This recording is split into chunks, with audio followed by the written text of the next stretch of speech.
Throwdown Nation, we are live. It is a Thursday night, rainy day here in Atlanta, but all is good. And tonight, uh, y'all are in for a treat. Tonight, we have a very special show. We have an unforgettable guest. Ladies and gentlemen, weighing in at 178 pounds, hailing from western Volusia County, Florida, introducing the champion among champions, the future Hall of Famer, the king among men, recently voted fourth most beloved Canadian, your baby mama's favorite lover, verified on Facebook, Snapchat, Twitter, and Instagram. He can be summed up in three simple words: better than you. He is his mama's favorite child and his nana's favorite grandchild. Ladies and gentlemen, give it up for the entitled millennial Forrest Nystrom. Hello. Hello, fam. What's going on, Forrest? It's going. Thank you for that introduction. I appreciate it. I really do. Like, that's how you start a podcast with a full intro like that. Absolutely. If I wasn't worried about copyright strikes or whatever, I would have put "Sirius" by the Alan Parsons Project, that music they used to play when the Chicago Bulls would come out, but I didn't want to get into copyright So, infringements with YouTube and everything. So yeah, let's not some copyright strikes. Um, it's great to be here, first of all. I'm sure the ratings are already going through the roof, unlike that other guy that was on here a couple of weeks ago. Like, we oh don't, yeah, Mr. Carnage. yeah, we don't mention his name around here. Yeah, the one who shall not be named. Yeah, you know what I mean. Absolutely. Well, it is definitely a pleasure to have you with us tonight, and I know this is going to be a great show. Oh, it's definitely going to be great because I'm here. So, Absolutely, and for you some, know, and like I said, you can be summed up in three words: better than you. it's really the way you got to say it is better than you. Okay. Sorry, Hey, it's a nod to someone. We'll get into it, how I nod, who I make some nods to. gotcha. Well, we will start off with the first and most obvious question for us, and that is, how long have you been wrestling? Like professionally, like I've been doing, over the whole course of the time, like 20 plus years, some of that is spent, was spent in the backyard. I'm not going to hide that from anybody. Back Right. be kind of faux pas to say you backyard wrestled. And even though everybody did it, like, where do you start? No one goes from like, right to the ring. There are some, maybe. But I've been doing it for about 20 years professionally, like 10 years, like off and on. I get little spats here, little spats there. So about 10 years. Gotcha. Gotcha. Yep.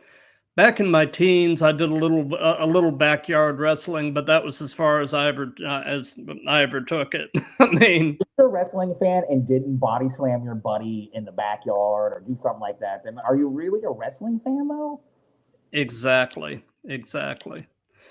So as far as your initial training and everything went, who trained you? I was actually trained by the person who like really got me like interested in going into professional wrestling, Shane Evans, like longtime friend of mine. He trained at a couple of places here, like a couple of schools, and then was like, kind of basically trained me by, me going on the road with them. And, we go to the ring, you go to places and you go in rings and you'd be like, all right, let's do this, let's do that, kind of, taught me. That's where that better than you comes from. It's a kind of a nod to my trainer. And some might say I'm a Shane Evans mark, but when you spend time on the road with somebody for a long time, you end up being the mark for them. Oh, for sure, for sure. So I didn't really have time to tell you this before we went live, but you've probably seen enough of these that you know about the speed round game. And Yeah. basically, I've got a list of 10 names, and periodically I'll stop and say speed round and name a name, and you just tell me what pops into your head. All right. So, speed round, Trey Miguel. I like Trey Miguel. I like his style. I like the way he moves. I like a lot of the stuff he does. I'm a really big fan of the smaller guys. You know what I mean? Like, Mm-hmm. you're not 6'3" type. Like Vince guys. You know what I mean? He's not short, but he's not like. So I like those guys because I'm not a tall guy. So like, I like the speed style and the quick, bang, bang, bang style moves. Type thing. Same here. I'm a smaller guy myself, and as a kid, I've been a fan since I was around 11, and I just turned 55 recently. So I've been following this stuff for 40 plus years. And when I was a kid, it was very much the land of the giants. So it's kind of done my heart good over the years to see the smaller, really athletic guys actually able to make it in the business now. Yeah, Um, I was a big WCW guy because they have the cruiserweights, and like that's yeah, what got me like thinking when I was. It was years. I'm 37 now, so watching WCW in like fourth or fifth grade, watching those guys, it's like, I always watch WWE, so you see the Atlanta Giants, you got your Hogans, your Rocks, your Austins, all these guys, and then you go to WCW, and you see people like, Chris Jericho. He's not short, but he's a little. At that time was a little smaller. You got Dean right. and Rey Mysterio. Rey Mysterio comes out, and I'm Yeah, like, it's no respect to a legend like known as Rey Mysterio, Hall of Famer, but it's like 5'6". So is Adam yeah, Cole. We won't go into yeah. that. So, in terms of your early training, what would you say was the most challenging part to kind of master or get used to? sorry, I just have to laugh because I'm gonna show my. I don't know if he's watching or not, but I know my Shane Evans is watching it, and the biggest thing learning, and I know I gotta kind of keep it like PG-13 ish, with the streams, but like not to, in layman's term, like sissy up on them. I don't know if I can say bitch. We'll just do it, but You know, as long as it's not like every other word, it's no, fine. that are like to like hesitate on taking moves, because unfortunately, the way he was trained is like, hey, if you try to like, because it's natural reaction to like block, like, so he'd be like, hey, if I go for a move and you block it, or you sissy up on it, I'm gonna do it again and do it harder. After you get hit with a chop 6 times when you could have only been hit 3 times, you start to learn that was the big thing. Because like again, the natural reaction of like you want to like block the guy, but you're like, no, I'm not supposed to block this guy because that's the whole point of the cell. Right. You know, Absolutely. it's funny because a lot of guys like to chop me, and then like they're like some of these guys will tell me like, man, I chop these dudes who are like 6'3", 280 muscle dudes, and they take like 3 chops, and they're like, I'm done, and you take like 25 of them, and you're just like eating them. I'm like, the first 2 sting, and then the rest it's numb. Right. Right. Well, actually, when you bring that up, it reminds me, PWR actually, their management actually sent me a picture that I'm fixing to put up on the screen, and they're kind of wanting to get your comments about it. So let me throw it up here, and we'll talk about it. Oh, ah, W- ah, I got a lot to say. The first thing I need to say about this photo is shout out to Ramos. Um, he's the one who did that. And let me tell you something. Anybody who says whose chops don't hurt is a liar. Like, he lit my chest up, as you see. It is turned into like ground beef. There's some marks on the back too, but that was the one. It's still like, I mean, I walked out Monday morning and with no shirt on, and it was a little bit cooler here in Florida, in like Central Florida, and it stung. Like, but I can't. Oh, that still stings. Still hurts. Like, we even joked the next week we were running out of the venue we had was run by Riot Pro, which is where Ramos, one of the areas he wrestles. He wrestles in many other places. So he, you know, like we even were joking. You'd be like, "Oh, you can still hear Nystrom's chest screaming. It was so loud." No So, doubt. I mean, I saw that picture and I was just like, oh my God. talk with PWR management after this interview, um, doing about sending these photos in because, like, I mean, they didn't even release it online and they sent it to you first. So, I mean, we got to have a conversation about this. Yeah, you know, I'm don't shoot the messenger. I'm just the I the know, guy that they sent it to. I mean, I mean, I know some people who are a little friendly with management, so maybe him and I have a conversation about it. You know, like, I mean, before I have any conversations, let's give a shout out to our like multimedia guy, Brady Gibson. Please look him up on Facebook, Instagram. Brady Gibson Photography, like, hands down, like, if you live in the Central Florida area, give him a shout if you need for all your photography needs. Like, you see, like, he made, like, look how great he made that look. Like, it looked great by itself. You know, there's not very much touch up done on that. You know, he spends a lot of time. He does other things, but you know, like, that's where the main shout out should go to is first there. Um, but I know who I think I need to talk to about getting these photos not being released. You know, like, how did I? Uh, one other thing I want to talk about is the man that did that, Ramos. Like, okay, I, I cannot tell you how much of a vet, like 20 year vet like me, like, great guy inside, outside the ring, like one of the best people to like wrestle with. You know, he's you know, very simple to work with. You know, I mean, he can do everything from, like, you know, your simple matches to your complex, you know, all that. You know, I can't say enough of like nice about him.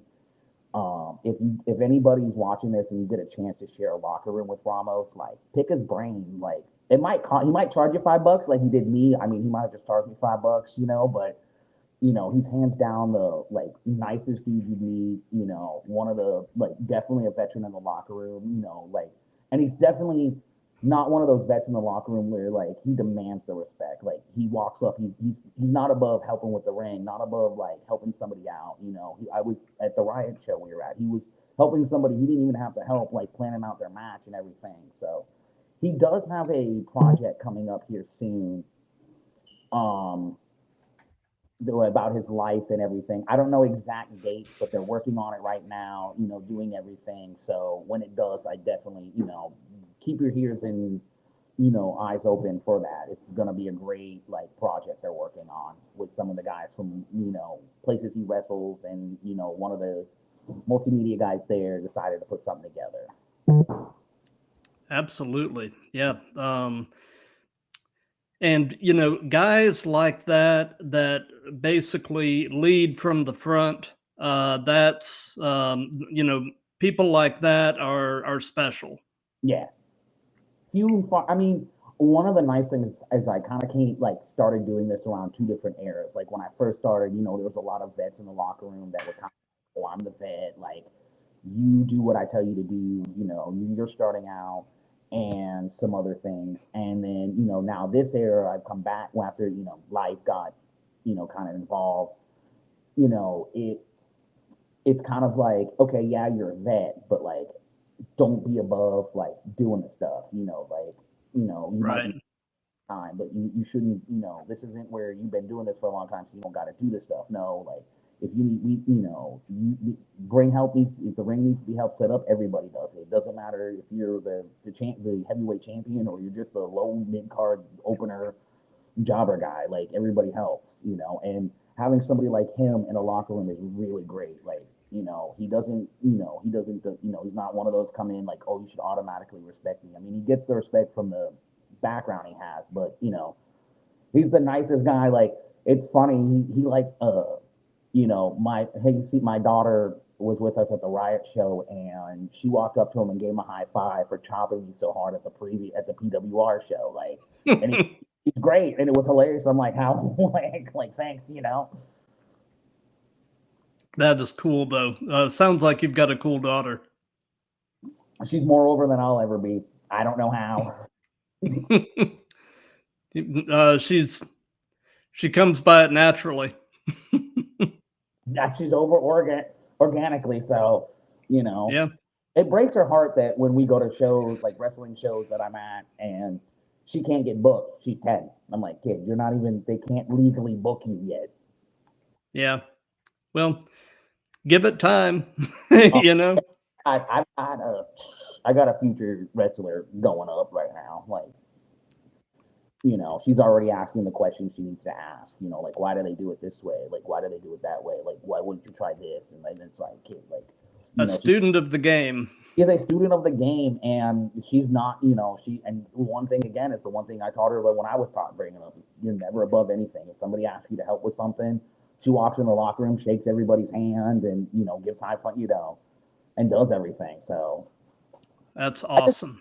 I carry my bags in yet, but I haven't figured. And I think I might have to pull dad rank on that one, and not just the locker room rank. Gotcha. So one thing I'll point out to anybody that's watching this live, if you have questions or comments, go ahead and throw them in the chat. At the end, we'll do a short viewer Q&A session, and all questions and comments will be read and answered. So let's see here. So I'm presuming that you've been a fan of this stuff pretty much all of your life. And if that is the case, what is your earliest wrestling-related memory? I have been a fan for a long time. It was really hard for, like, growing up, we didn't have cable. So, like, a lot of, like, friends who did, they would, like, record Raw. And then, what was the biggest, my earliest memory is being able to watch wrestling on Thursday when SmackDown first came on, because it was on CW or UPN, one of those, UPN originally, and you didn't need cable for that. So I remember watching the first ever SmackDown, watching SmackDown every night. Sometimes I'd have to watch it in my room, and then sometimes I got lucky and got to watch it in the living room, depending on if my dad wanted to watch wrestling or not, Right. My favorite memories, my dad's going to kill me because I don't think he's watching right now because he's on the West Coast and he's still got chores to do. He knows what's good for him, according to my mother. Is him telling me, like, oh, it's fake. Like, these guys aren't really doing anything. I could beat up these guys, and then coming to find out, like, no, my dad would probably get beat up in real life by these guys. Like, still too, you know what I mean? But and I think it was Kane. He's like, oh, if I see that guy in the streets, I would beat him up. And I'm like, no. Like, I'm thinking, no, Dad. Like, that guy's like, Kane's like 6'6". I don't know exactly how tall he is. Like, like 290. Like, Dad, you're 5'10" at best, and the same weight you've been in since high school. And he's gonna throw you across up into the third row. Yeah. My earliest memories were actually as a kid in Central Florida. I started watching championship wrestling from Florida back when Gordon Soley was doing the commentating back in the early 80s. And my earliest feud that I remember seeing was Dusty Rhodes and Kevin Sullivan. Kevin Sullivan did it. There's a couple people who I just mess around with, because there was the conspiracy theory for a long time about Chris Benoit and Kevin Sullivan. Oh, yeah. So anytime his name's brought up, Kevin Sullivan did it, and God rest his soul. Kevin Sullivan, not Chris Benoit. Right. Yeah. Yep.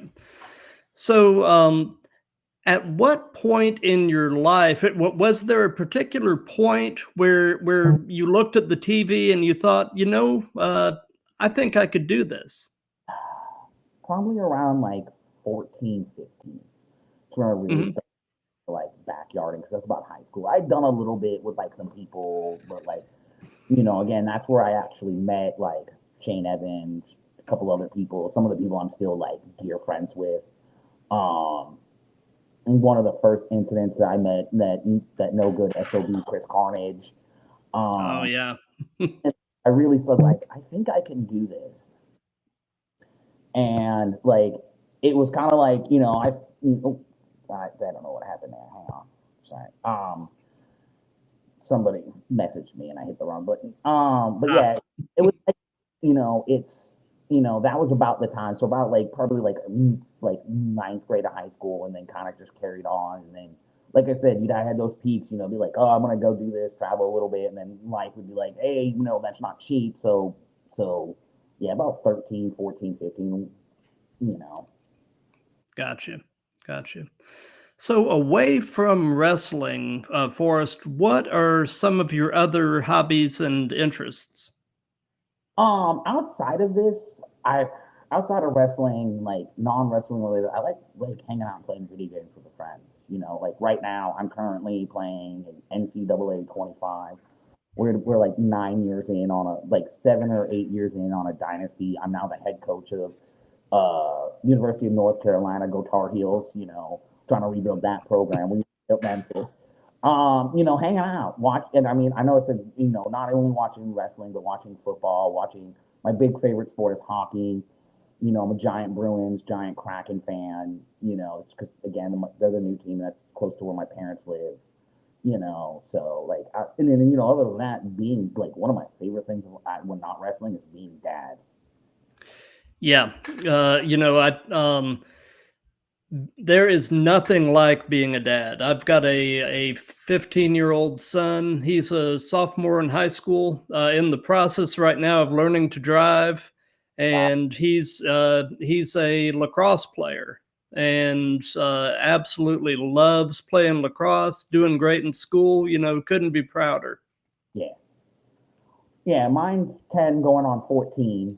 You know, Yeah, trying to do things, just trying to live life and navigate life, just kind of hard for her, being she was a COVID kindergartner and other things. But like nothing gives me more joy when like I pick her up on Fridays and she's like, oh, I did this thing, I learned about this thing. And you're like, I'm also now starting to feel like my dad when I was that age, when like, you're like, oh, I'm pretty smart. And then they start giving you their homework to help with or whatever. So going up, like, oh, like, what is this? Like, or she asks questions. I mean, I cannot say like I am so glad to have a cell phone. When my daughter asked me those questions, I probably asked my dad when I was that age, and my dad had to like, oh, I don't know, kid.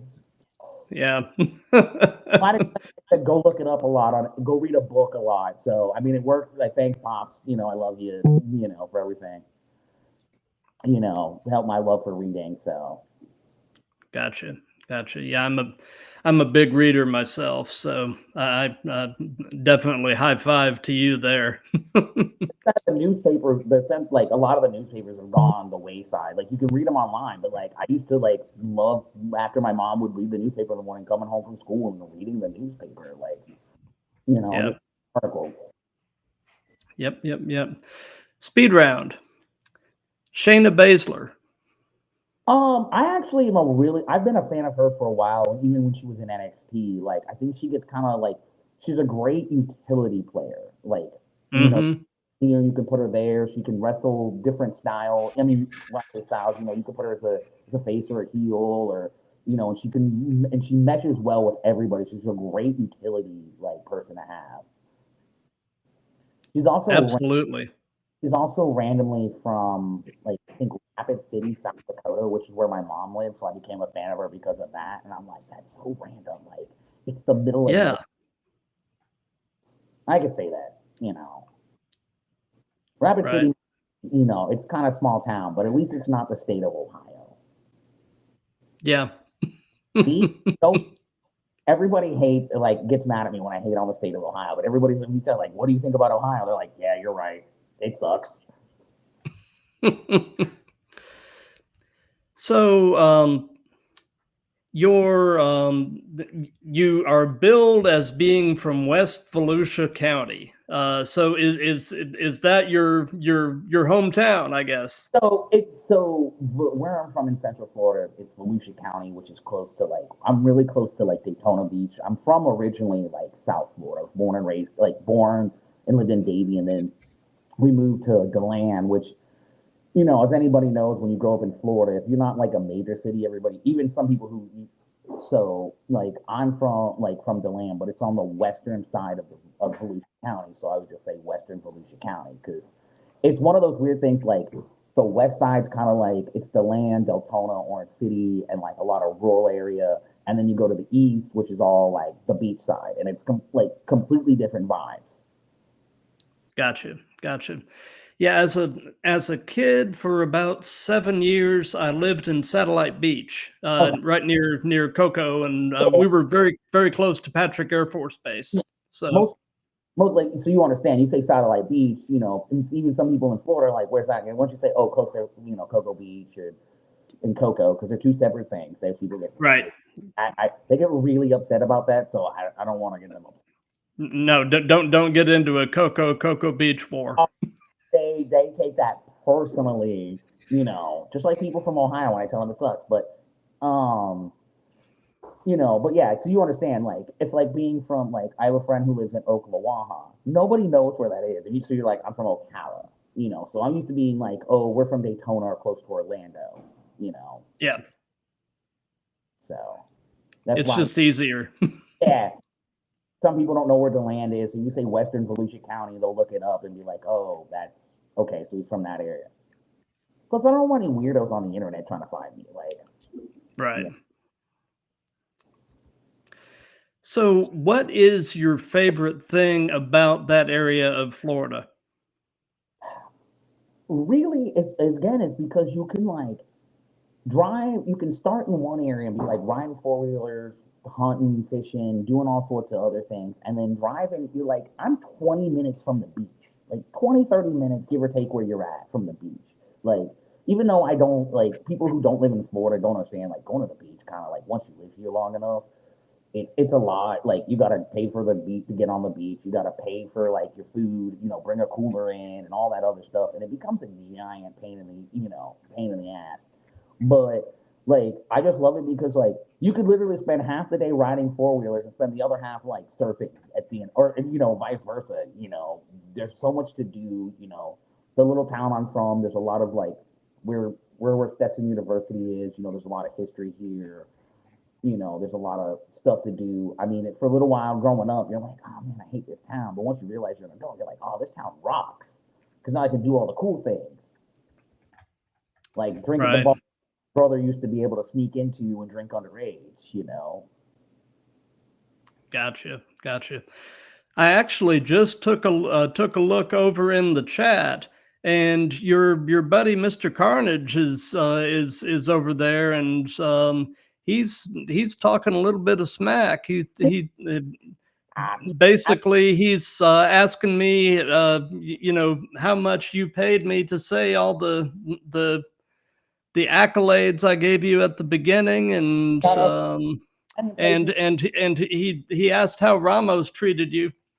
It's all right. He knows how Ramos treated me, and it's fine. I walked out a better man after that match, and it's okay because he can stay in there just doing this. He's a keyboard warrior. He talks about me being the entitled millennial and all these other things, but like, who's on the keyboard like running his mouth during an interview? Like I at least had the like balls to jump in while he was running that mouth. Like I'm just saying, like he's in that chat, just chat it up. Probably the only part.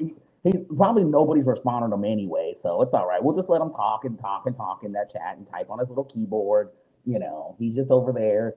He's just over there like this, like, oh, Nystrom's the worst. I can't say what I really want to say, Carnage, because we don't want to get banned. 2 words, Carnage. He knows them. Yep. Right now in the chat, if I could see the chat, bum. So, they say the best wrestling. Oh, wait a second, something just happened here. Oh, Uh, something just happened here? Thinking I'm something just a keyboard warrior? Thinking I'm just hiding behind in you the dark? were. Now, see, I'll give you the credit where the credit's due. You finally wanted to show your face. How's that I'm doing? Oh, perfectly fine, sir. Perfectly fine. How's that chest doing? It's fine. It's perfect now. But I think, are you going to hear my warning to keeping your head on a swivel because of what happened? Yeah, you definitely jumped me right at the beginning of PWR Haunted Havoc, like I trying to mean, jump me from behind, can't even come at me from the front. you got to remember, who did I get trained by? Understandable, but who cost you that match against Ramos? Yeah, see, because you just had to. I had him. I had him. He Hey, had I to, just took a walk by ringside, brother. I just had to come out, take survey of the land, make sure you were okay. That chest looked really bad, so I'll give you that one. Like, I can't even argue that point. That chest did look bad. Oh, listen, it stung every bit, but who was in the ring with Ramos and who was scared of Ramos? Hey, I'm not the one putting myself in a position where I get booked against Ramos in the first place. Because if you do remember, Diva D booked that because you attacked me.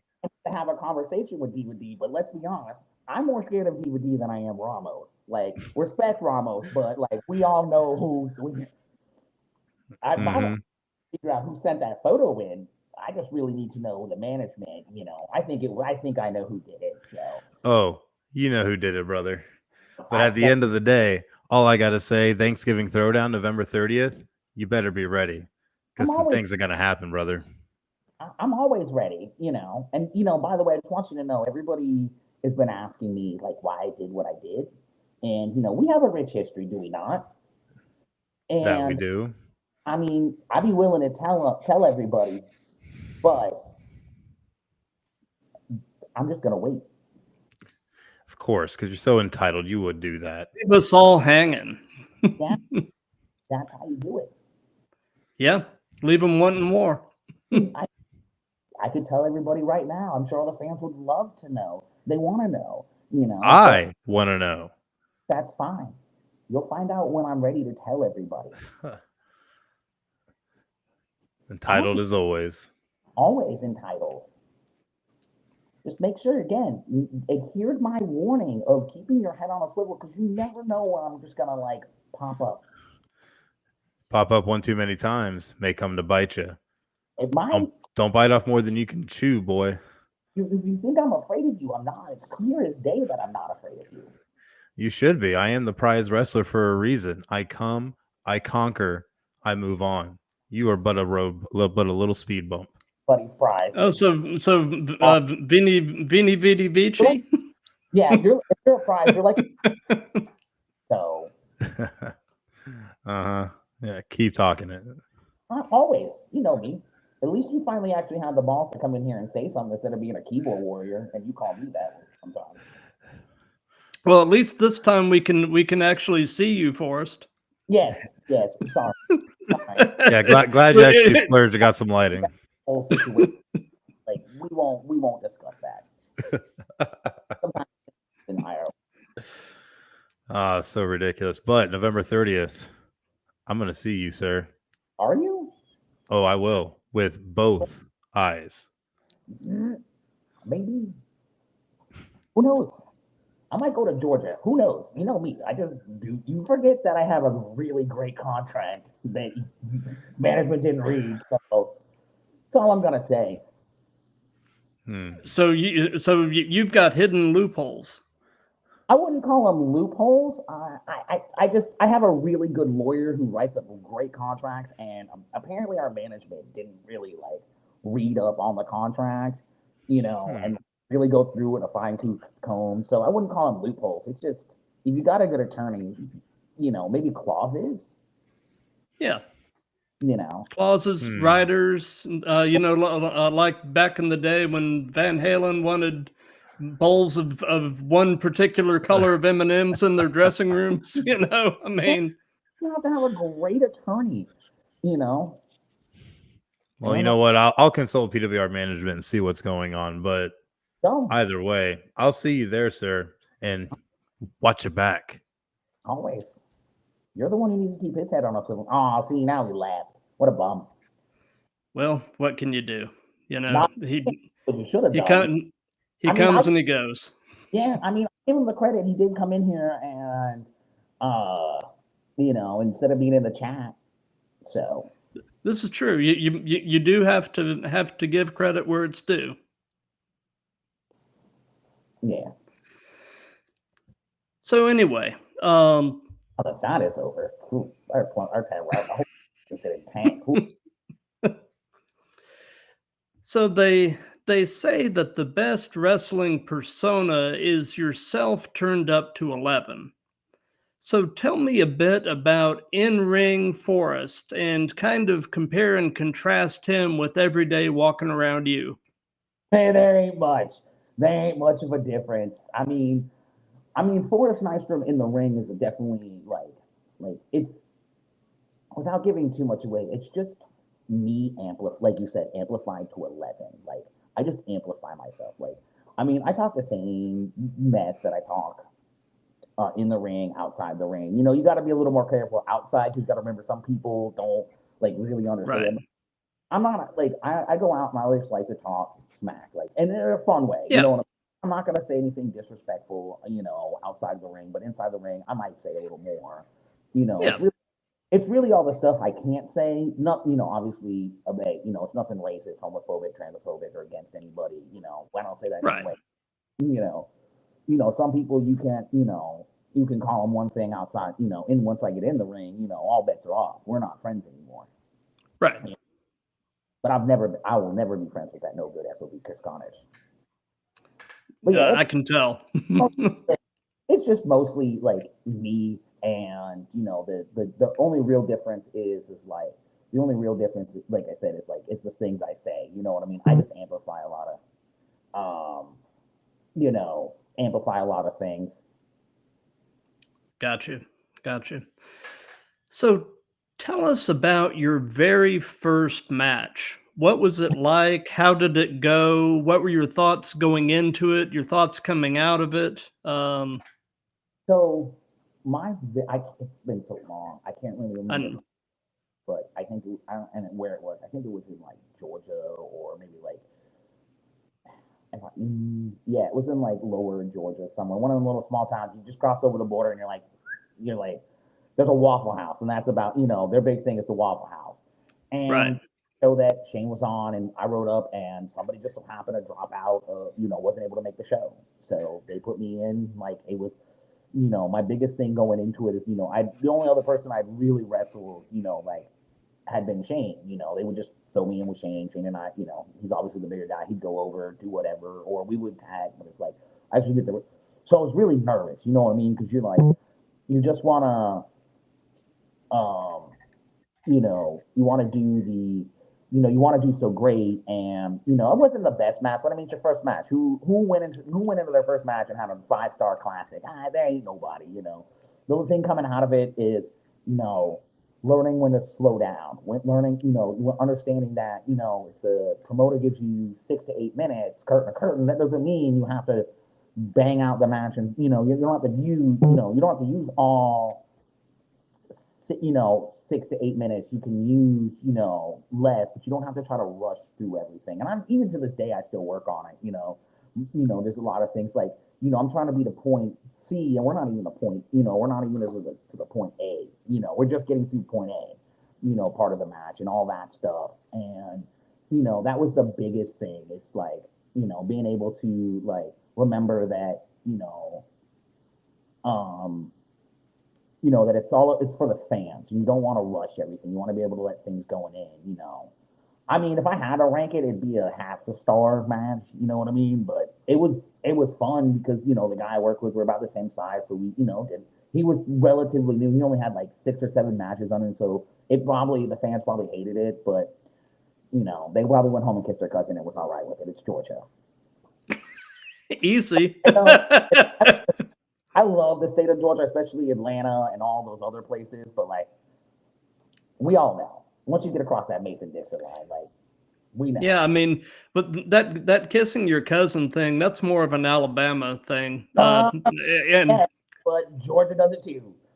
Well, yeah, and I've got to, send a quick apology. Send a quick apology to my wife about that comment because she is a graduate of University of Alabama. but well, you know what? You know what? She has all her teeth. Okay, hey.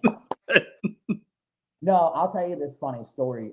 First thing, before we go into any other stories, I want to give a shout out to some of my family out west. There's been a lot of stuff going on, like not recently, but there's been a lot of stuff. So, mom, dad, Becky, Bob, Michelle, Mo, I love you guys all. Like, I'm sad that you guys live all the way out in the West Coast and all of that other stuff. And, sorry I'm going to tell this story, Becky, but, but I love you guys. And, hopefully you guys are watching now because, maybe it's a reasonable time. So the reason I say that is my sister-in-law is from West Virginia, so she was married to another gentleman. And when she got with she met my brother through my other brother who unfortunately passed away back in August.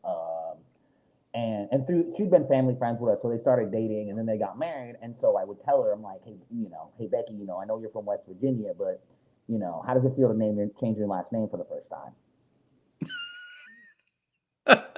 Wow. What's great is her husband loved my eldest brother, was like, hey, I'm going to draw you this picture of your family tree and send it to you. And she's like, oh, how sweet of him. Like, he's such a sweet, he sent her a picture. He drew a picture of a stick. It went over about as well as a fart in church. No doubt. But yeah, when your family tree goes in a circle. Yeah. And listen, I'm sure your lovely wife has heard every Alabama kissing cousin joke. And, I could tell a few, but we're going to get kicked off the internet. And I don't. Right. Not yet. Now, if we want to dunk on Ohio, don't give me any time because I'll dunk on Ohio all day, every day. Okay. So we've heard about your first match. Now tell us about your favorite match that you've been a part of. And again, it may be hard to narrow it down. All right. So I've been with a lot, and I'll have to say, hands down, my favorite matches. I just back in, I don't remember, March of this year, we did a big anniversary reunion show with a bunch of people we came up with in the backyard, and it was the ACW reunion show, and I got to wrestle a triple threat with not only my trainer but with somebody else I had been another Shane, but he goes by Sean the Blade O'Reilly, and I got to wrestle a triple threat with them. And there's nothing better than wrestling a triple threat match with two people you've known forever. It unfortunately led to me getting border tossed out to the outside and Sean the Blade O'Reilly not catching me. Not his fault. It really isn't. He was just in the wrong position. Great video. I wish I could have sent it in and if I could find it, but and not legally, but I am responsible. I am obligated to tell everybody that my trainer did try to talk me out of the border toss spot 100 times, day of too, but I mean, it was just fun. Besides that, it was fun. When you're wrestling your friends, people you've wrestled 1,000 times, if not more.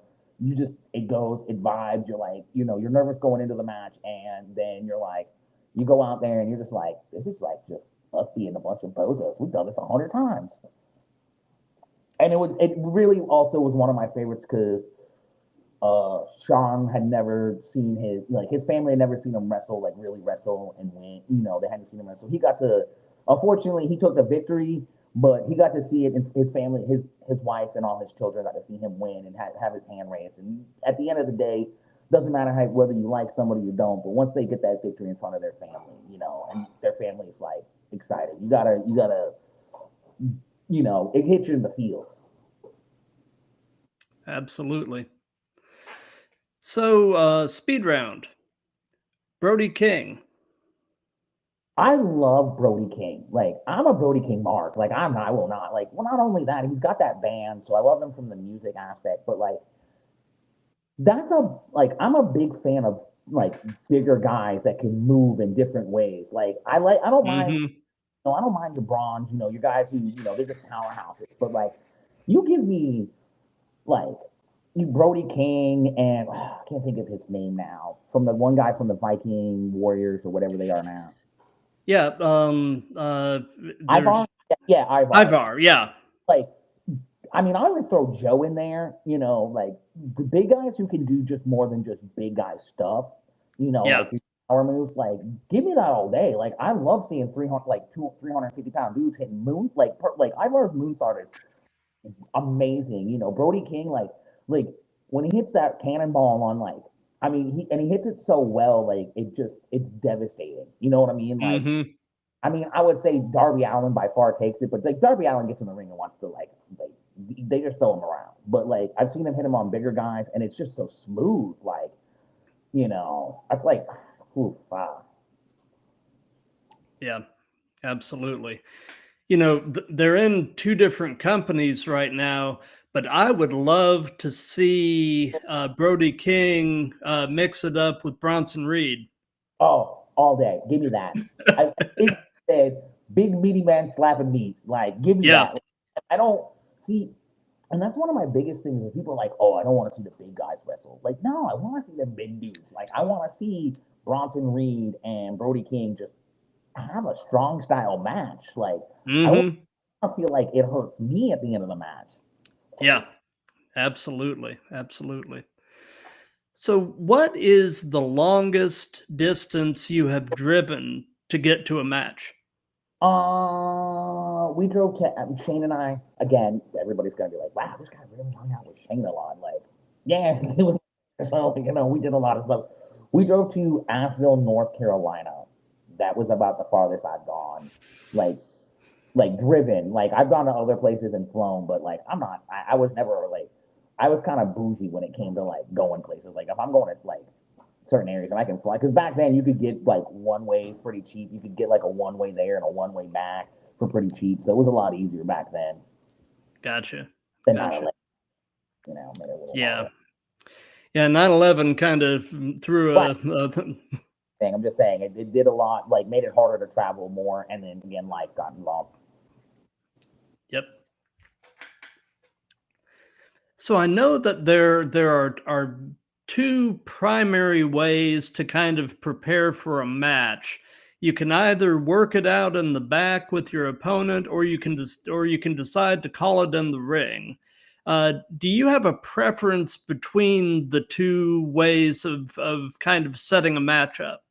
I'm actually a big fan of like combining the two together because I'm ADHD, so like trying to like plan, like now if it's like, down the road or something, like, hey, this is who you're wrestling, blah, blah, blah, blah, like, so we have a good amount of time to plan the match and figure things out. Like, I'm fine with that because I could run it like 1,000 times. But if it just show up, like 30 days or, show up, and I don't mind calling like to shine the heat in the ring. I just tell everybody like, hey, like, I don't mind it, but like, don't call it as I'm going. Like, if you're gonna German me, be like, hey, German.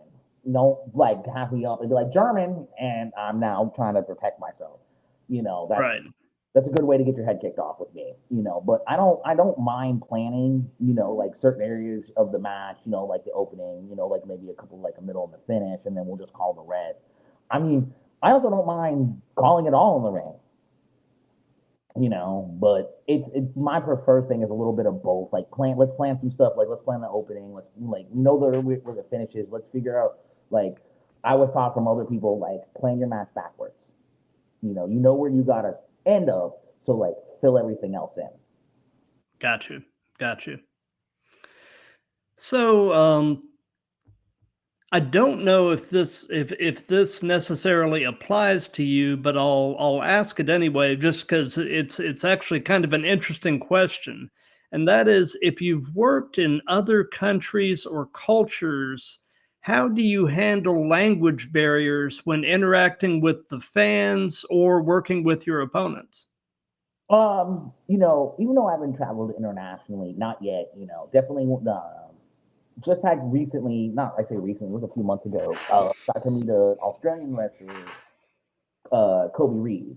And, you know, I'd love to go to Australia, you know, and other countries and do like stuff like that. But you know, even if you haven't traveled internationally, a lot of guys come in internationally. You know, you get international fans. Like at our anniversary reunion, like Guy brought a bunch of like Venezuelans. Didn't hardly spoke like very little English, but you just kind of figure out with hand motions. And you know, a couple of guys I have wrestled that didn't speak a lot of English. You know, and back in the day, a lot of them were smart and brought translators or something like that. You can slow it down, and you know, sometimes it's like, hey, just as much, you know, best you can, try to do what you can do, you know. Right. You know, hey, everybody knows what a Pele kick is, you know. Everybody know, you know, you learn to pick up a few words, you know. Sometimes you know, I even had it to where one guy I literally had to bust out a like Spanish, the old Spanish to English dictionary. You know, he point to a word and be like, all right, cool, like that's what that means, you know, like, you know. Right. Right. Like I did run into when meeting Kobe Reed at Riot Pro, like it's cool to learn about like other cultures too, like especially Australian culture, like, and how much you see on TV and like how much they hate. Like they're like, nobody says put the shrimp on the barbie. Nobody says crikey except for like the Irwins, you know, like you know, like, and you know, like kangaroos are literally like, you know, kind of like depending on where you are, like they might just roll up on your thing, but like they're mostly wild animals. They're not gonna like roll up on you, you know. Right. You know, I got a buddy who wants to think he could fight a kangaroo, and I'm not sure about that, so we might have to make a trip to Australia to figure it out. I mean, that's probably a bad idea. I listen. I have to give him a shout out. He's one of my dearest friends, Dennis. You know, like he's a good dude, solid person, known him for years. He's a decent sized dude, so I'm not saying he's not gonna like not win the fight. I just don't think it's as easy as he thinks it is. You know, right. I do want to say one thing to his nephew DJ. You know how I feel about you. You asked about. I knew you were going to say something about rivals, maybe, but I have inside the ring. It's Chris Carnes. Outside the ring, it's DJ. Like he knows what he did. He knows what he did. So. Okay, we'll just leave it at he knows what he did. He's a good person, but he knows what he did. Nothing terrible. Like I don't want people to think he's a terrible individual. You know what I mean? Like. He didn't push my mother down a flight of stairs. He just happens to beat me in every sports video game, and not very close. So like, and then he wants to be a cheese wiener about it because I got to be, you know what, cheese dick. He wants to be a cheese dick about it. The lateral Ruski. Oh, let's not talk about that. Yeah, I'll be shooting a promo on him. We don't need to do that just yet. So, what has been your strangest encounter with a fan?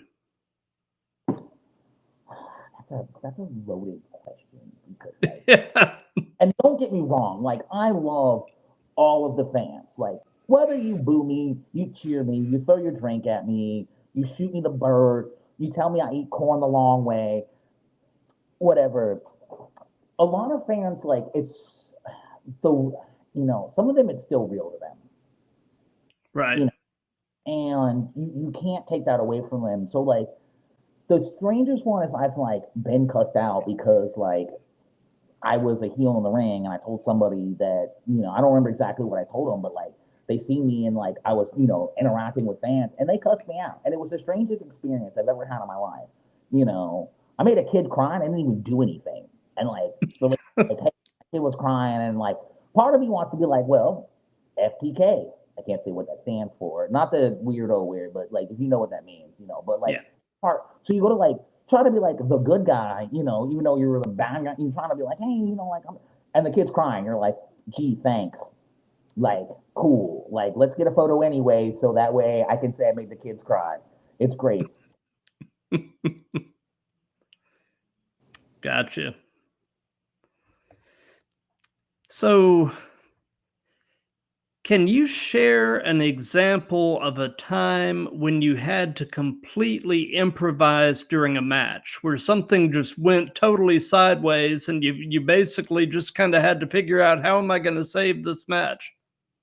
I was wrestling, I don't remember what guy wrestled. We planned this thing out and like I was supposed to, you know, he was supposed to go over. Well, he went for something, he like tweaked his knee. I don't remember exactly, like not like, and he just couldn't move. Like he was like, oh no, oh god, like he's like, I don't know if like it's broke. I don't think it's broken, but I think I tore something. Like he was going from like some move, and like he just tweaked his knee the way he landed. So I was like, what do you want me to, what you land, I'm supposed to pick that. He's like, I need you to hit like something, anything, big move, something, hit something, like make it look like a finisher. So I'm like, I'm just gonna pick you up like a brain buster and just tuck your head, and I'll bring it in. And we had to change the finish, and he was like, yeah, he's like, just change the finish. Like I can't do anything. Like I don't think he tried to stand up and he just fell. So sometimes that's the big thing, is like being able to like call those things on the fly. Like, right. I mean, I've had my few share of like, you go for that. Like there's two things that are consistent in life: taxes and me botching. Like for a long time it's still a joke to this day. So like you've gotten used to like me botching and having to be like, okay, hang on, them changing it, or even like the person going for something, and I messed up the botch, so I gotta flip them into something else, make it look good. Gotcha. So speed round. Drew McIntyre. I love Drew McIntyre, like 100%. Like he's a great person. Sorry, I gotta do some other things. My screen is gonna do it. I think he's a great like success story of not why not to give up when a promotion tells you to kick rocks, like 100%. Yep. They pretty much kind of like were done with him. He went back to the Indies. He went back to the Indies to see. And made a decent career, and came back. Like that's one thing I like to tell some rookies is, hey, like, or not rookies, if some Fed tells you to, hey, we're not gonna book you anymore, don't take it personally. Sometimes your style doesn't fit what they want. So, don't give up on your dream ever. Regardless, unless that dream is to hold up a local liquor store, then give up on that dream. Yeah. Absolutely.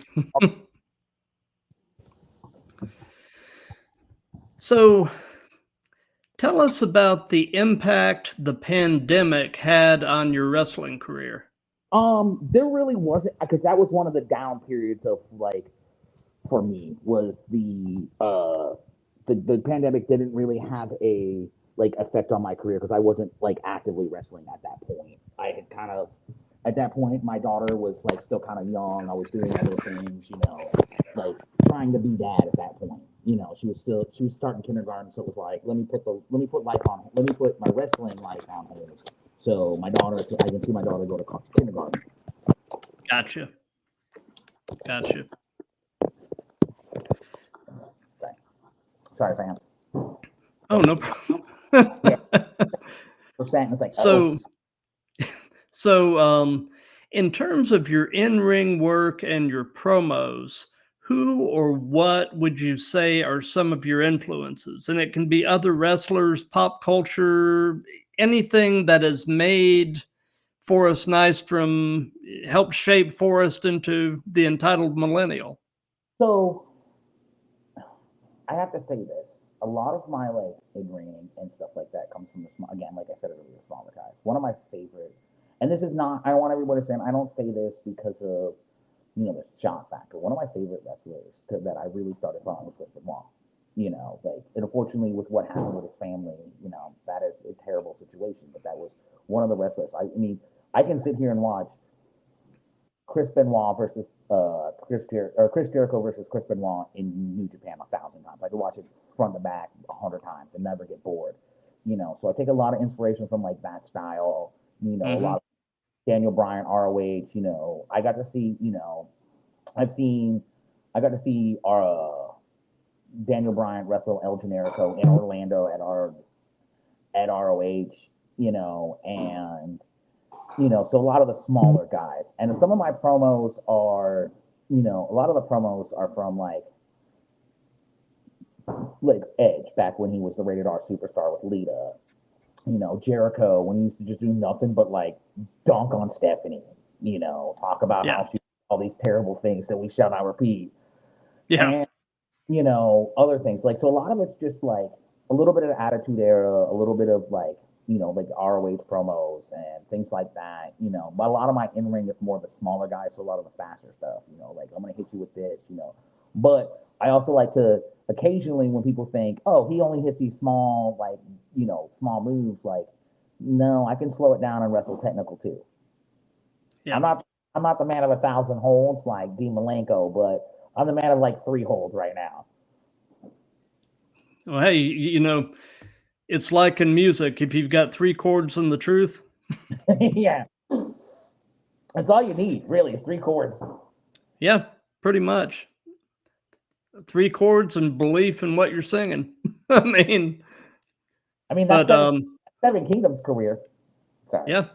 Local fan. If you know about Seven Kingdoms, they're good people. I love all of those guys. Well, like you were saying, personally, I am unapologetically still a Chris Benoit mark. And I can separate his body of work from how the man himself ended up. I can still enjoy the heck out of watching Chris Benoit wrestle. Yeah. And, he's undeniably one of the best to ever do it. Hands down, and I've said this, and if some people say it's a hot take, in my opinion, I think he was one of the best technical wrestlers of all time. And I'm sure people in the chat are like, no, this random bozo's a clown. Like, no, like, again, at the end of the day, like, I'm not asking him to be put in the Hall of Fame. He'll never be in any Hall of Fame. I'm not asking him to, like, I'm not people trying to, like, justify anything he did. Like, he was a terrible POS for what he did. Like, I remember vividly, like, flying home from Atlanta, or not Atlanta, outside of Asheville, and seeing on the news WWE wrestler's family found dead, and then seeing, like, as I was waiting for my flight and that time had gone on, that it was Chris Benoit, and you realize that Chris Benoit had murdered, and then you find out a few days later he had murdered his family. But once you say, okay, you separate that and then put his body over in-ring work, like, tell me one bad Chris Benoit match, and I'll tell you you're wrong.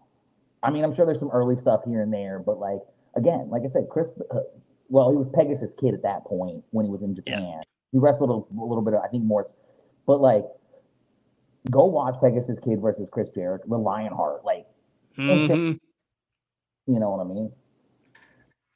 Absolutely. One of my 3 favorite matches, and if you want, I could run down that list. They're all great matches. First one is obviously that one. Second one is Joe versus Kabashi, ROH New York. And I don't want to say most underrated, but one that everybody forgets about is the day 2, which was Joe and Kabashi versus Homicide and Loki. If you want to watch a match where people just absolutely brutalize each other, go watch that tag match. That's one that I don't think I've seen. I'll have to banger, like, because one, I love Loki because, again, I was a guy and he's a smaller guy, and you feel like Joe and Loki hate each other anytime they step in the ring. And then you put Homicide in there, and this is prime, like, Homicide at that point. Yeah, this is prime Homicide, and then you put Joe and Kabashi on the same team. Oh man, it's just hard hitting. It's stiff. It's a Japanese strong style match. Like, they're just, it is an absolute. I'm marking out right now for that match. Like, go, like, tonight after this interview, go watch it. It is absolutely great. Definitely. A match that I always bring up because to me it is a master class in-ring storytelling was back in 1989 at a WCW Clash of the Champions. Ric Flair and Terry Funk had an I Quit match. Classic. You've seen it? I've seen it. Like, not as much as I should admit I have, but, like, I've seen it, like, in full, and it's just that is a great in-ring. Like, I'll give, like, regardless how you feel about Flair and some of his outside shenanigans, right? Once again, like, he was great at telling the story. Like, Dusty, like, everybody wanted to see Dusty win, and he would get screwed, and Rick would screw him every time. Yep. And what's happening? Dusty wins the title. And how much more greater? Like, he knows how to tell the story in the ring. It's one of those great qualities that not everybody, and then people are like, oh, I could know. Like, you have to be able to be able to tell that story. I will say this, and I don't know if people will take this as a hot take. One of like the most recent matches that would be compared to that is, I just seen it. I was a lumberjack because I'm a man of multi hats. Sometimes I ref, sometimes I have to lumberjack. You know what I mean? And hey, whatever pays you the bills. And so exactly. I was just at last Saturday at Riot Pro. They had a lumberjack match between Alejandro Bravo and Bobby Kronos, and I cannot tell you, like, the storytelling in that match was just top tier. Like, I've seen tons of main events in the smaller like markets, and honestly, I would put that right next to that Ric Flair Terry Funk. Like, the storytelling was there. Like, everybody, unfortunately, I mean, depending on who you are, I love Alejandro Bravo, one of the angriest man in the ring, and I love him because he's just, everybody hates him, and it's like, bro, like, that's my goal in life. It's just to have everybody like dislike me. I mean, to the fans, unfortunately, Bobby Kronos came up short, but Alejandro put him clean in the center of the ring, and I mean, to have that interaction where, like, you got the fans cheering, you got the fans, cheering for Bobby, booing Alejandro Bravo, absolutely, like, the storytelling was just epic. Like, you could not, I could not be more proud of, even though they don't need, me to say this, I couldn't be more proud of either one of them. Like, they just were able, they put it on the line. Like, you want to watch a storytelling match, like that's one too. Absolutely. So, and this can be present day or past. Who would be a dream opponent for Forrest Nystrom? Who would you love to work? I have a list a mile and a half long.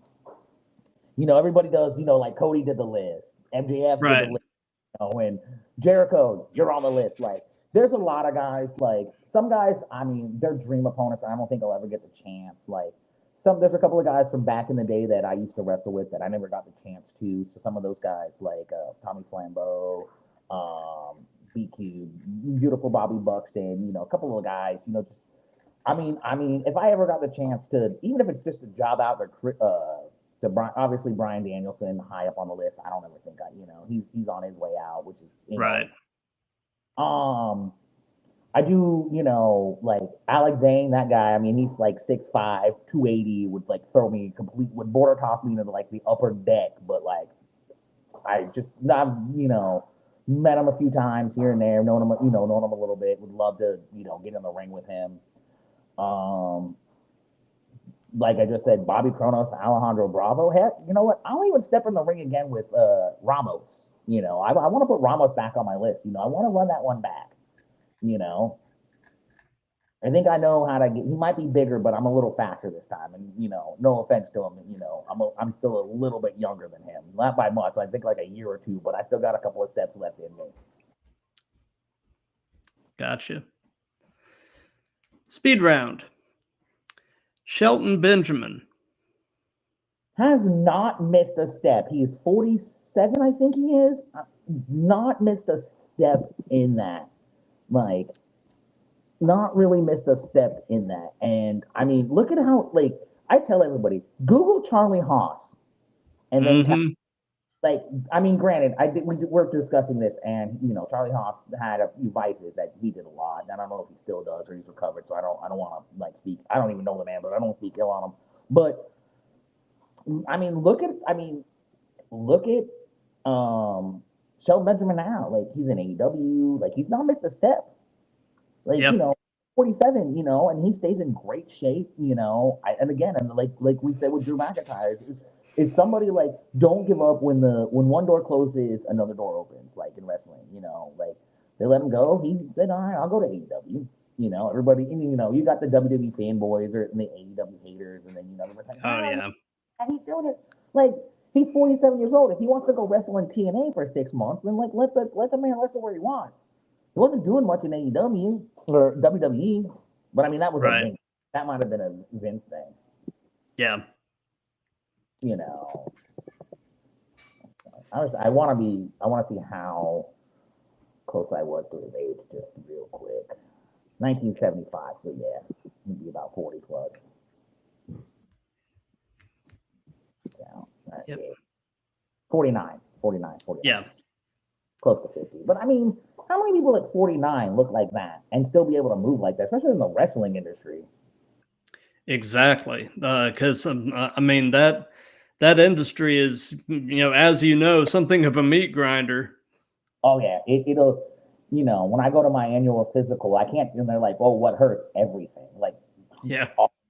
they're like, "Well, that's not supposed to happen." It's like, "Well, I wrestle, so like, let's." And then they're like, "Oh, like Greco." You're like, "No, WWE." And they're like, "Oh, but isn't it fake?" Like, yeah, no. Yeah. I don't Yeah. know. The F word. Yeah, did you watch the Chris Van Fleet? I don't know if that's how you pronounce his name. I don't want to mispronounce. I don't think if he watches this, I'm sorry I mispronounced your name, but interviews Karrion Kross, and he's like, yeah, when people say that, I want to throw him down a flight of stairs, and I'm like, you know what? Like, I don't really want to go that far, but like I had a coworker who was trying to explain, you don't want to give away too much, but he's like, isn't it like all fake? And I'm like, don't say that again. Like, it's not fake. Like, you're not trying to actually, you're not punching somebody, but sometimes it happens. Yeah. It's And yeah, choreographed, predetermined, sure, yeah. but it's far from fake. I mean, I tell everybody, take one scoop slam in the ring, one power bomb. You're gonna be gasping for air.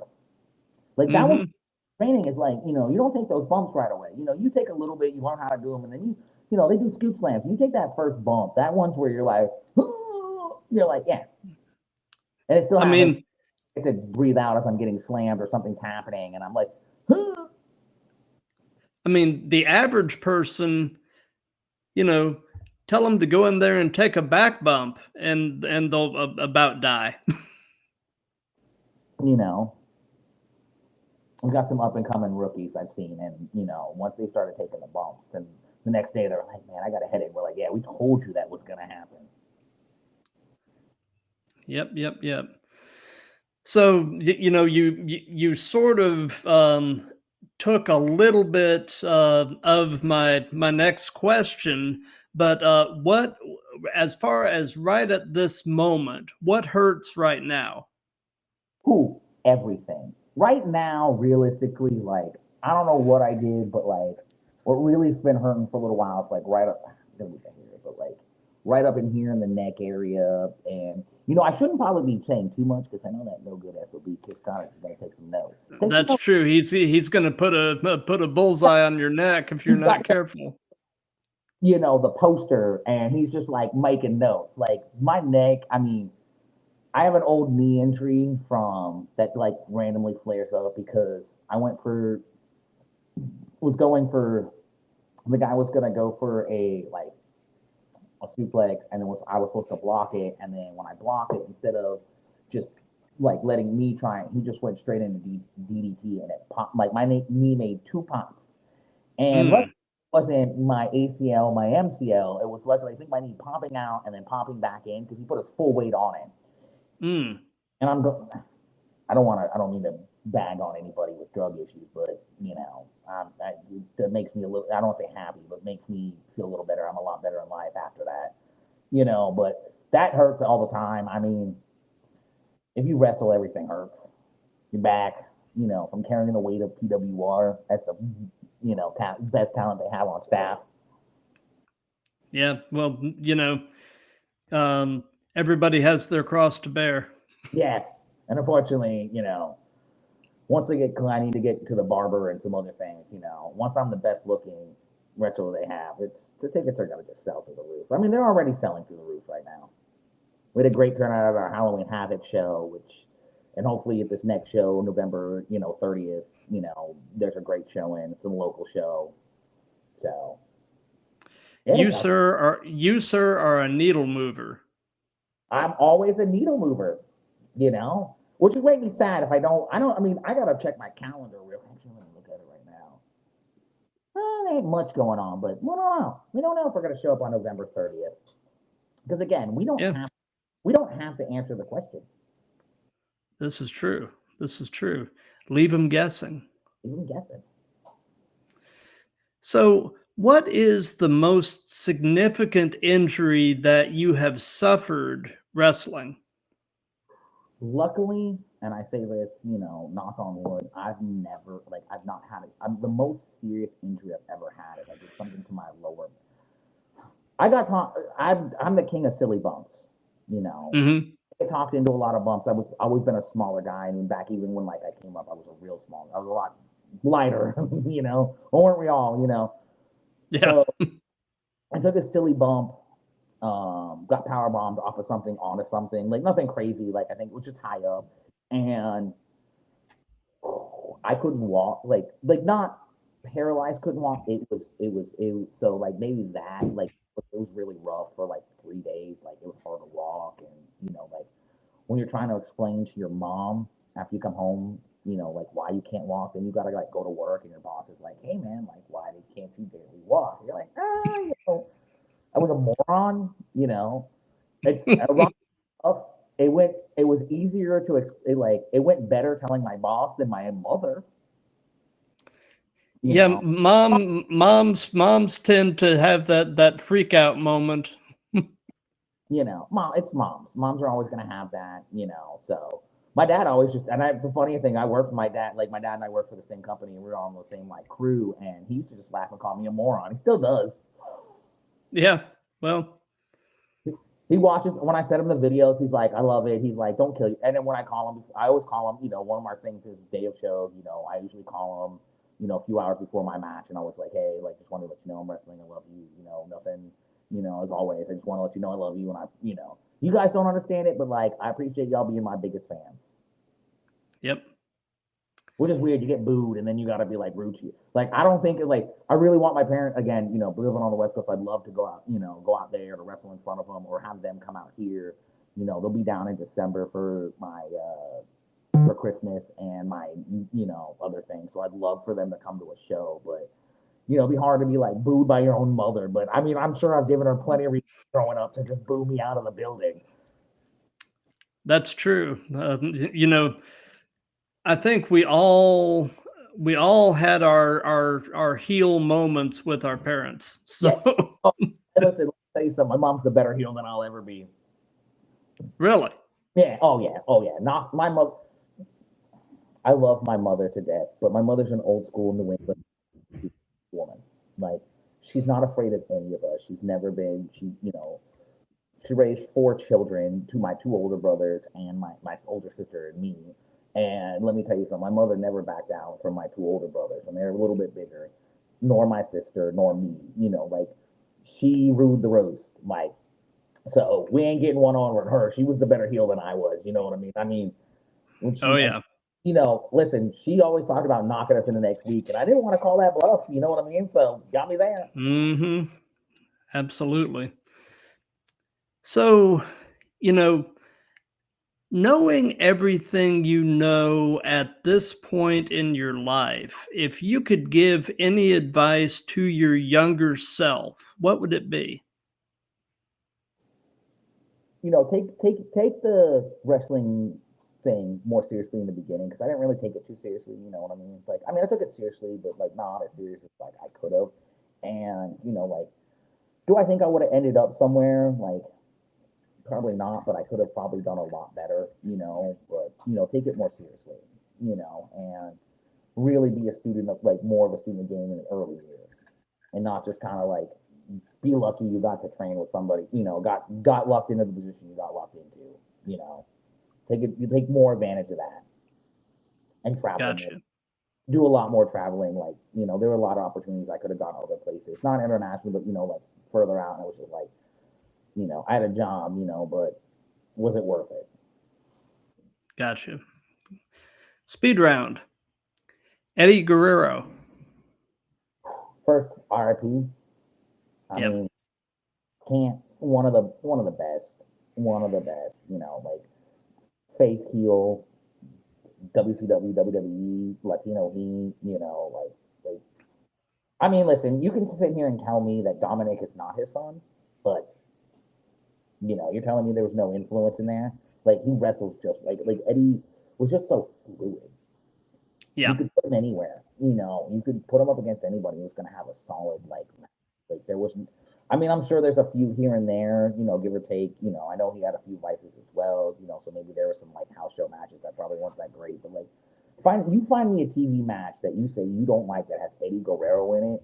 It's because you don't like Eddie Guerrero. Exactly. Like, I think he's the reason China got over, but like I think it helped. You know what I mean? Helped break her away from like DX and stuff, so it helped her get over. You know, weird because I feel like I've seen that storyline recently. Yeah, you know, some like Latino Heat guy with a bigger. Yeah, you know, and mommy and where's he? Yeah. Yeah, you know, there's nothing new under the sun. There's not. Everything like it's been repeated, so that's why everything repeats eventually. So I laugh when people are like, "Oh, I can't believe AEW ripped off WWE." Like WWE's been ripping the same thing off for 20 years. Exactly. Yeah, you know, I don't think at this point in humanity there really is anything entirely original anymore. No. I mean, like even in Hollywood, like most of the time, a lot of movies are reboots or like, they just change the name of a title. They just change the name of the title and make it's the same storyline. Absolutely. So, do you have a favorite move, something you just really enjoy doing? And on the flip side of that, is there a move that you won't do or you would at least rather not do? And that can be giving or receiving. Okay, so one of my favorite moves to do that I've actually is the brain buster. I love a brain buster. I love a good brain buster. And people don't understand, like, they're really hard to do, like, in the sense of, like, you want to protect the guy. So, like, right. brain buster while still trying to protect is, like, an art form in itself. Like, I even named I have a good friend of mine, Teddy, who owns a food truck. So I named mine the Tabs Chickens Buster. Because, you know, he's a good friend of mine, supports me, went to my first show, 2 other people didn't. One had to work, but, you know. And so I had to, you know, I love brain busters. I love a good drop kick, too. You know what I mean? I got to work on those. I'm not a spring chick anymore, so, like, you know, being able to jump that high and hit a good one, you know. Moves I won't take, border tosses. They did it once, got the pop, and I'm out. I'm done. It's not, you know, so sorry, I think I need to keep down. I think a baby's about to go to sleep. So gotcha. And wake up a baby because then I'm gonna have to be taking care of a baby on stream. Yeah, and nobody wants to have to deal with that. Because I did it. I woke the baby up, but gotcha. So something that we've done in all of these that's just been kind of fun is we've let the current guest pose a question for the next guest. So last night I had a wrestler from here in Atlanta by the name of Don Cameron. I did watch that. I like that. That was a great interview, you know. Well, thank you. Thank you. Yeah, but he had some camera issues, so it ended up, you know, I had audio from him, but I didn't have video for most of the chat. Mm-hmm. But the question that he posed is, who is your favorite King of the Ring and why? I mean, Austin. Austin? Yeah, Stone Cold Steve Austin, one of the original Kings of the Ring. And I mean, after that, this is what started Austin 316. Like, how could you not? How could you? I mean, you could make a list of the others. I mean, Triple H, you know, a couple other guys, but like, how could you not do Austin? Like, that's what made his whole career. Yeah, absolutely. So since this is part of a series, do you have a question that you would like to pose to the next guest? And I can go ahead and tell you the next guest is going to be this coming Tuesday. I have a wrestler who actually is a deathmatch specialist out of Tennessee by the name of Anthrax. and it doesn't have to be particular to him, but do you have a question you would like to pose? Maybe like I want to say a two-parter. I'm going to be different since I'm the entitled millennial, and I'm going to entitle myself to two questions. It'll be Go for it. First one, like, I mean, I know you're going to ask about like injuries, you know, and you ask about what moves you won't take, but what is a item you will not take a move through, you know, because it is a death match. You know, some of those guys, right?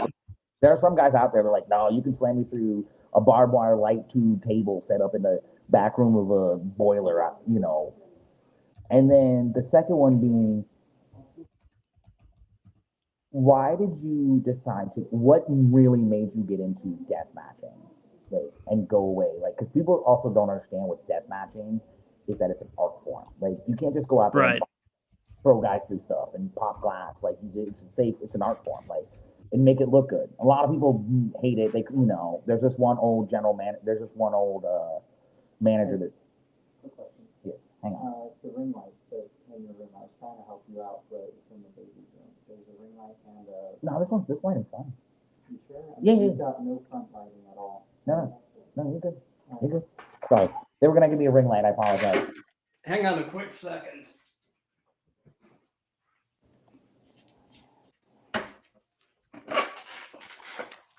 My dog just ran down to the basement, so I just brought her over. That's a great dog. No, it's fine. Ring light. This is Lady. I just recently moved, so you know, there's, you know, it's fine. It's that lighting is great. But yeah, you know, like a lot of people like don't realize with death matching that it's a like really is an art form. Like you can't just go out. Oh, it is. Body slam each other. So, you know, like, so yeah, you know, what's something, you know, what's the one thing, you know, like what got you into, like really got you in, like what was the moment you're like, okay, because, you know, we all start out training and then it's like you kind of diverge into like what's the specific kind of area of style you want to do, you know. And it's always fun to see some of those guys be like, oh, you know, I won't, you know, the bump through glass with like, I hate tacks. One of those could, yeah, you know. When you said death match, I thought you meant Ruby Riot, who I love that dude. Yeah, you know, deathmatch wrestling is not entirely my cup of tea, but I do definitely respect the art behind it. Right. I love a good death match, and I've done a few death matches, you know, back in the day, and it's like, yeah, I don't feel like losing, like, because, you know, everybody's like, oh yeah, here's a photo of me bleeding, and like people don't realize like blood stings, and then when it dries, it sucks to get you off of you. It just, if you want to do it, I'm not gonna knock you if it pays your bills. You know what I mean? It's not my particular, like you said, it's not your cup of tea, it's not mine, but you know, I'm also trying to, you know, get into the deathmatch carnival as well. You know what I mean? But I've been thinking about it. I'm like, I might just be first round and then be like, I'm out of here. Collect the check. Gotcha. So we're pretty much toward the end of things now. Do you have any upcoming shows or anything at all that you'd like to give some hype to? PWR is having a show November 30th. If you're in the Central Florida area, whether it be DeLand, Daytona, Orlando, Sanford, anywhere in that, please go on to our Facebook and look up Pro Wrestling Rebellion. Follow the page. Come to the show. It's at a local bar. It won't be in the bar. It's outside, in the outside area of a place called OB's. It's a great place. It's a great venue. You know, they've hosted many events that I've either been a part of or been in the crowd of. You know, there's a great venue. Riot Pro has something coming up in December. I'm not the exact date. You know, I don't know if I'm going to be at the PWR show, but hey, you know, show up and find out. You know. Absolutely. Well, looking over at the chat, Carnage is still in there, you know, talking a little bit of smack. Don Cameron, who was my guest last night, is in the chat. So he signals, I just can't do it, you know, for Carnage. Like he knows what hand signal I got. He's not going to keep that head on a swivel, and you know, he really doesn't know where I'll pop up. This is true. He does have a little screen. He does. And let it be a mystery. Maybe one day he'll figure out about the warning. That goes really for anybody, it's not just him, when you want to cross your head on a swivel, you never know why I pop up. Might come to Atlanta, might go to Georgia, might go to Alabama.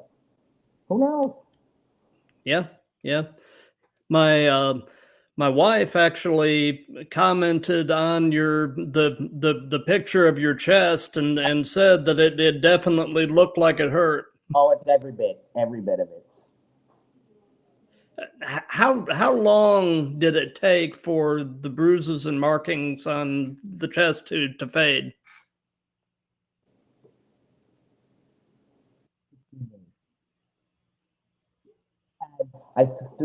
So a few days after, it was still like roughed up. Saturday, the last Saturday when I was at Riot, I still had bruising. Like, it's hard to see, but like bruising right here, and it's just started to fade. Like, it took like I just checked the mirror the other day, and it I looked at it and was like, oh, like it's finally healed. Wow. So less than less than not 16 days. So that's like we'll go. My math was completely wrong on that. It was a week, and you know what I mean. So 9 days, we'll say. Sorry, that's completely Wow. Not Wow. subject. Well, we're pretty much at the end of things, but Forrest, I want to thank you for your time. This has been an absolute blast. It has been. There was no fan questions. I mean, I'm sure Carnage asked a couple. Like, let me entertain a couple of his little shenanigan comments before we get out of here. Well, let's see here. A couple of questions for some fans, and Carnage is whether he wants to admit it, he's one of my biggest fans. Well, Carnage basically says, he just says this guy in reference to you. So I guess he's just not digging what you're putting out. Or maybe he's a mark, and that's why maybe he's my he likes to claim that my daughter's his favorite wrestler, but she also likes JC Black, Kendall, actual wrestlers, like Kendall Ryan, a couple other people, My daughter also claims, though, she can see John Cena, and I don't believe her. I don't believe that. No one can see John Cena. Allegedly, she can. So maybe it's like tricks, you know what I mean? Tricks are for kids, maybe like kids can see John Cena. Maybe, or maybe she just has some unique gift that maybe she's going to end up in the X-Men or something. Who knows? You never know. So, well, let's see if there's any other. Carnage just said, "How bad do you think you'll eventually lose to him again?" I won't. You won't, huh? No, I won't. I mean, he does have it's currently 3-1, right? Or 2-1. He's got the 2 victories on me, and I'll give him the credit. He put me through a chair, but it took me putting me through a chair to get that second victory. Like, and when he was on here, he was claiming, he's like the Undertaker, 21-1, but what does everybody talk about with that streak? The one, yeah. You could be 15-1. Our whole thing could be 15-1, but guess what everybody's gonna say? Oh yeah, Carnage has won all these matches against, Carnage is 15-1, but who's the one? Yep. We're destined to do this dance for a long time.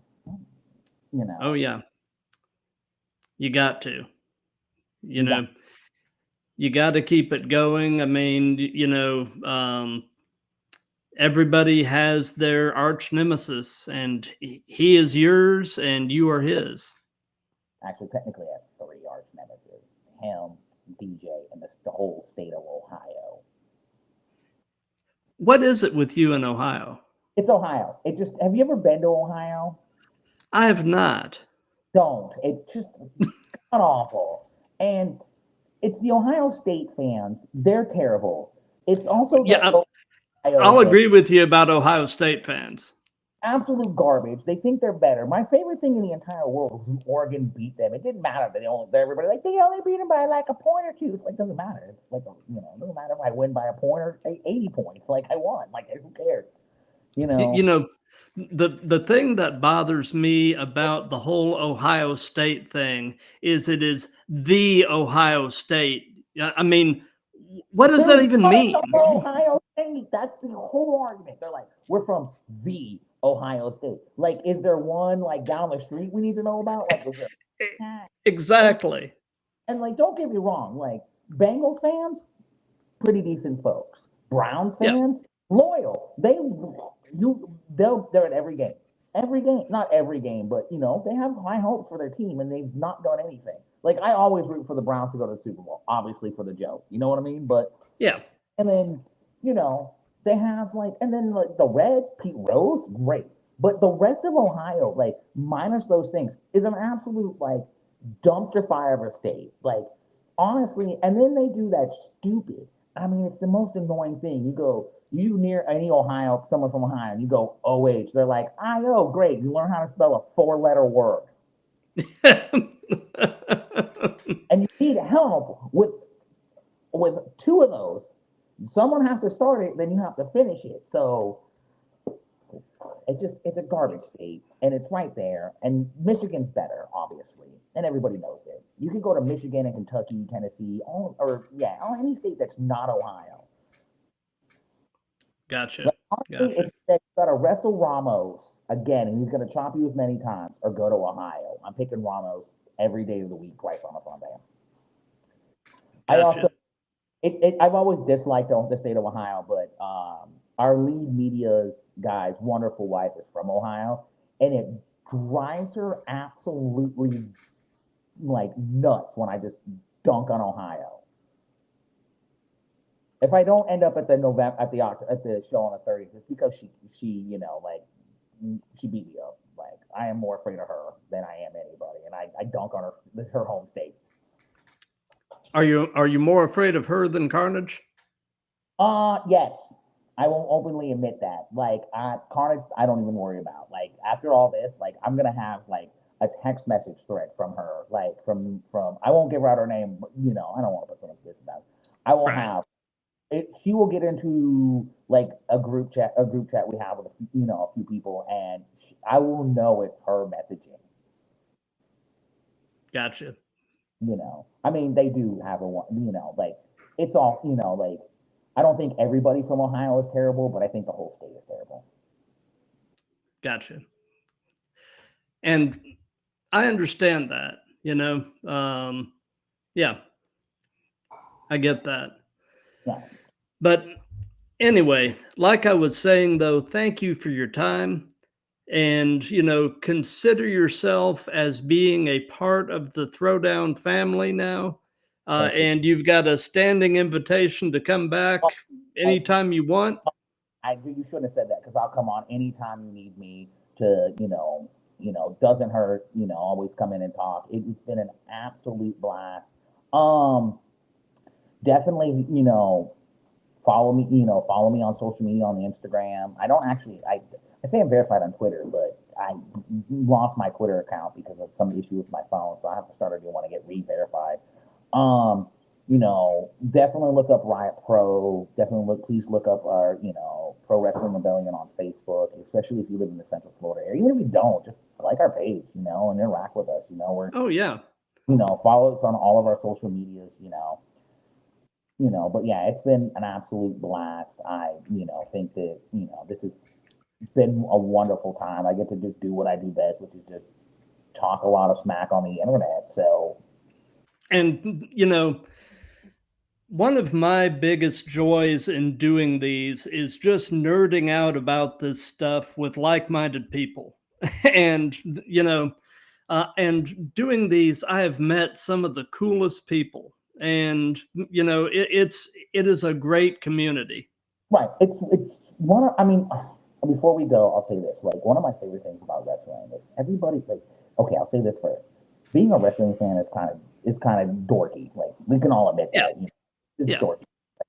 the community, if you get the right community, they rally around each other. Like we've seen it all. It's like Chris Bay, you know, he got injured and now people like it was terrible. You know, that's terrible. And like people support him, you know. And the one only thing I would ask that the wrestling community do is stop being idiots and supporting terrible feds. We all know there's out there, especially in Florida. We all know who runs certain feds, and we need to stop promoting them, and we need to do more for that. You know. But the other thing on the back end is like it's such an opening and welcoming community.